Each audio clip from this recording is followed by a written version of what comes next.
જય શ્રી કૃષ્ણ. સવારના 4 વાગે ઉઠું છું, પછી 11 વખત રામ રક્ષાનું વજ્રપંજર એનો પાઠ કરું છું, પછી માથું ઓળું, પછી નાવ ધોઉં અને પછી મારું બારણું ખોલીને ભદ્રમ કર્ણેભિ શૃણુયામ દેવા એમ ભગવાનની પાસે પ્રાર્થના કરું. પછી દેવહુ શાંતિ અંતરિક્ષમ શાંતિ એમ બધાને માટે પ્રાર્થના કરું. અને પછી આંખો ખોલીને જોઉં ત્યાં એક વખત એવું થયું, એક સુંદર મજાનું પીળું પાન મારા આંગણામાં પડ્યું હતું, મારા ઉંબરામાં જ પડ્યું હતું. મેં એને હાથમાં લીધું. મને કીધું, ઓ આવું રૂપ આવું પાન કંઈ ફેંકી દેવાય? ફેંકી દઈએ તો હમણાં પવનમાં ઉડી જાય અથવા તો વાળવામાં આવી જશે અને પછી ઢગલામાં મૂકશું અને કાઢી ચાપશું એટલે ભટ ભટ ભટ ભટ. પણ ના ના ના, આને તમારે સાચવી લેવું જોઈએ. આને સાચવીને હું મારી ચોપડીની અંદર મૂકી દઉં તો કાલે તો એ કાળું જ થઈ જવાનું છે. આ રૂપ જે આજે છે ને એ કાલે નહીં મળે. આને કોકડું થઈ ગયું હશે તો શું કરવું જોઈએ? આમ આજુબાજુ જોયું ને તો મને બીજા 2 પાન પણ મળ્યા, 3 પીળા પાન મળ્યા. મને લાગે છે રાતના કદાચ પવન બવન આવ્યો હશે એટલે 3 લીલા પાન પણ મને મળ્યા. મેં કીધું અરે વાહ, આ તો બહુ સરસ થયું. અને મેં પછી એની રંગોળી બનાવી. જુઓ, રંગોળી આમ બનતી હોય છે, એમાં કંઈ બહુ આવડતની જરૂર નથી રહેતી. આમ ગોઠવતા આવડવું જોઈએ. હા, એમાં રંગ છે, એ સરસ છે, એને ગોઠવી શકાય એટલી કલા તો હોવી જોઈએ આપણી પાસે. એનાથી જાજુ ન હોય તો ચાલે, રંગોળી તો થઈ શકે. હો ભાઈ, તો મેં 3 પીળા પાન ગોઠવ્યા, 3 લીલા પાન ગોઠવ્યા, વચમાં એક ફૂલ મૂકી દીધું એના છોડવા ઉપરથી તોડીને, તો સરસ રંગોળી બની. પણ આ તો 90 વર્ષના માજી પણ બનાવી શકે. હા, એની પાસે થોડીક તો કલા દૃષ્ટિ જોઈએ તો એ પણ આવું બનાવી શકે. 5 વર્ષનો બાબલોય બનાવી શકે, આપણી કામવાળી બેન પણ બનાવી શકે. આમાં કંઈ રક્ષાબેન તમે કંઈ વિશિષ્ટ વાત કરી નથી, એટલે મને એમ થયું કે ચલો ને વિશિષ્ટ વાત કરીએ. એટલે મેં વિશિષ્ટ વાત કરી. આની અંદર મેં સાહિત્ય પીરસી દીધું. લખ્યું મેં, આ લીલા પીળા પાન ના આ રાસે રમે છે ગોપી અને કાન. આ અપાનુતિ અલંકાર છે. જે વાસ્તવ છે એને નકારી દેવાનું અને કલ્પનાને પ્રતિષ્ઠાપિત કરવાની. આ લીલા પાન, લીલા પીળા પાન આ વાસ્તવ છે. અને પછી મેં કીધું ના ના, આ રાસે રમે છે ગોપી કાન.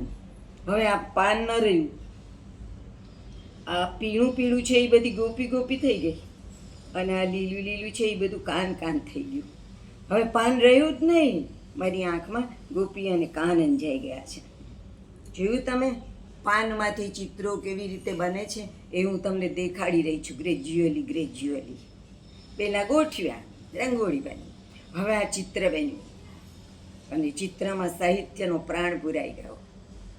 આ લીલા પીળા પાન ના આ રાસે રમે છે ગોપી કાન. ઓ ગોપીને કાન રાસે રમતા હોય તો અવાજ તો આવવો જોઈએ ને.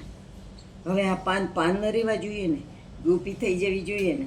આલોને બનાવી દીધી ગોપી. મેં પ્રત્યેક પીળા પાનને ગોપી બનાવી દીધી અને પ્રત્યેક લીલા પાનને ગોપ બનાવી દીધો. જુઓ, હવે ગતિ આવી ગઈ. પેલી એકલી રંગોળી હતી સ્થિર, માત્ર કલ્પના જ હતી એ જ. પછી એમાં મને ગોપી દેખાણી, કાન દેખાણા અને પછી દેખાયેલા હતા ને એને મેં તમને પણ દેખાડ્યા. અને ગતિ આવી ગઈ. ગતિ આ ચિત્રમાં ગતિ આવી ગઈ. જુઓ, રંગોળીમાંથી ચિત્ર કેવી રીતે બને છે અને ચિત્રમાં કેવી ગતિ આવી જાય છે. અને પછી તો સંભળાવાય માંડવું જોઈએ ને. આમાં શ્રુતિકલ્પન પણ મેં પરોવી દીધું. સંભળાય છે. તમને ન સંભળાતું હોય તો એ તમારા કાનની અને તમારી કલ્પના શક્તિની અછત છે.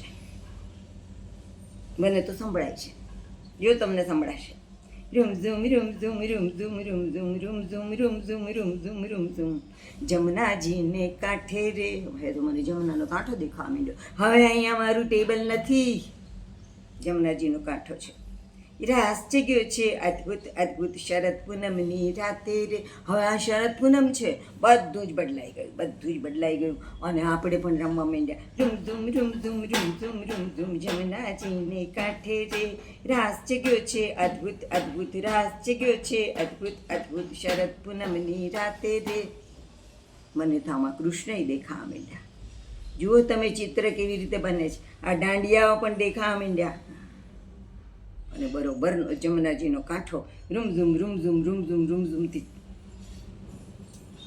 છવાઈ ગયો, ભરાઈ ગયો, ગુંજવા લાગ્યો. એક બીજું દૃષ્ટાંત આપું તમને. સવારમાં પોરમાં મને આવું પાન મળ્યું. મને થયું રે વાહ, આવા રૂપાળા પાનને કેમ કરી ફેંકી દઉં? ચાલ એને કાંઈ નવો ઘાટ, નવું નામ દઉં. અને પછી આ પાન બરોબર યાદ રાખી લો. આ પાન કેવું છે, આ રાસને આપણે જરાક આઘો કરી દઈએ. હવે આનો વારો છે. આ પાન કેવું છે જુઓ. મને થયું એને કંઈક એવું કંઈક બનાવીએ. અને પછી મેં જુઓ આ પાન તમને આખું મળશે, બહુ કાપાકૂપી નથી કરી. આ પાનમાં આ ભક્ત આવી ગયો. ભક્ત ઊંચા હાથ કરે છે અને ભગવાનને બોલાવે છે. કહે છે કે મારો હાથ મૂકશો માં. પકડ્યો હોય તો પછી ન મૂકવાની વાત આવે ને, પણ એને એવું લાગવા માંડ્યું કે જાણે બે હાથે ભગવાને ભક્તને પકડ્યો છે. ભગવાન અદૃશ્ય છે પણ એનો હાથ આપણા હાથને પકડે છે. આ અનુભવ છે. કેશવ કરીને કવિ થઈ ગયા પ્રશ્નોરા નાગર જ્ઞાતિમાં. મારા દાદાના બાપુજી જે અરસામાં હતા ને એ અરસામાં આ કેશવ પણ હતા. પણ આ પ્રશ્નોરા નાગર બ્રાહ્મણોને નમસ્કાર કે એ લોકોએ કેશવને ઉંચકી લીધા અને બહુ સારી રીતે પ્રખ્યાત બનાવ્યા. પણ અમારી બ્રાહ્મણની કોમ તો બહુ મોટી, એને તો કાંઈ પડી જ નહોતી ભવાની શંકર દાદાને. તો ભવાની શંકર દાદા બહુ સરસ કાવ્યો બનાવતા હતા, પણ કંઈ કાવ્ય કોઈ ગાતા નહોતા. અમે લોકો ગાતા હતા, એના કુટુંબીઓ ગાતા હતા. તો આ કેશવ કૃતિ નામનું એક પુસ્તક પણ ત્યારે બહાર પડેલું. તો એમાંનું આ ભજન છે.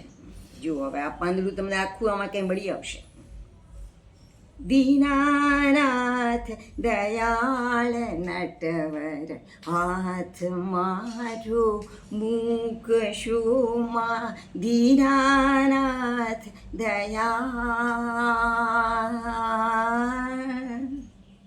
આ રંગોળી નથી, આ ચિત્ર છે અને આ કથાનક છે. એક સરસ મજાનું તમને કથાનક મળી રહ્યું છે. તો પાંદડાના ચિત્રો આવી રીતે બને છે. માત્ર કલ્પનાથી નથી બનતા, માત્ર રંગની પાંદડાઓની ગોઠવણીથી નથી બનતા. જોડે સાહિત્ય જોઈએ છે, જોડે કલ્પના જોઈએ છે. અને ત્યારે એમાં સરસ મજાના દૃષ્ટિ કલ્પના આવે છે, સરસ મજાના શ્રુતિ કલ્પના આવે છે.